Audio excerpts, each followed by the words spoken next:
আসসালামু আলাইকুম, আইসিএক্সএল থেকে জাহাঙ্গীর। আমার হাতে মতো একটা ফোন আসছে, ফোনটা মডেল হচ্ছে OnePlus 7 Pro।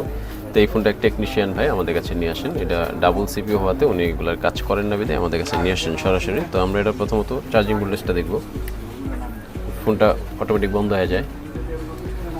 2 নাম্বারটা, ফোনটা হঠাৎ বন্ধ হয়ে যায়। বন্ধ হয়ে যাওয়ার পরে কাস্টমার ভাই এই দোকানদার ভাইয়ের কাছে নিয়ে আসেন, পরে সে সরাসরি আমাদের কাছে আনেন। তো আমরা এটার বুটিংটা একটু দেখে নিব। এই হচ্ছে এটার বুটিং। তো এটা মূলত মাদারবোর্ড ইস্যু। তো আমরা দেখে নিব যে মাদারবোর্ডটা ফ্রেশ আছে কিনা। হ্যাঁ, মাদারবোর্ডটা ফ্রেশ আছে। আপনারা যারা ইউজার আছেন আপনারা চাইলে সরাসরি আমাদের শপে আসতে পারেন, আমাদের সঙ্গে থাকবেন। আমরা এটা মাদারবোর্ডে কাজ করে আবার দেখাবো। ধন্যবাদ।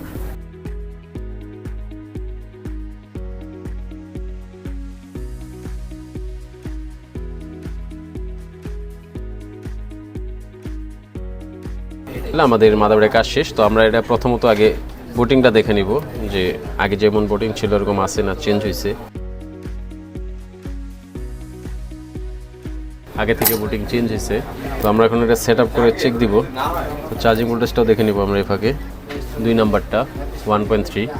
তো আলহামদুলিল্লাহ আমাদের কাজটা সাকসেস। তো আপনারা যারা OnePlus হোক বা অন্য যে কোনো ব্র্যান্ড হোক, আপনারা যদি এই প্রবলেমে ভোগান্তিতে ভুগে থাকেন তাহলে সেক্ষেত্রে আপনারা চাইলে আমাদের সাথে যোগাযোগ করতে পারেন। আমাদের যোগাযোগ মাধ্যম ফেসবুক পেজ আইসিএক্স সেন্টার। আর যদি চান সরাসরি আপনারা আমাদের শপে চলে আসবেন তাহলে সেক্ষেত্রে আমাদের 2টা আউটলেট আছে। একটা হচ্ছে বসুন্ধরা শপিং কমপ্লেক্স আর একটা হচ্ছে মিরপুর 10।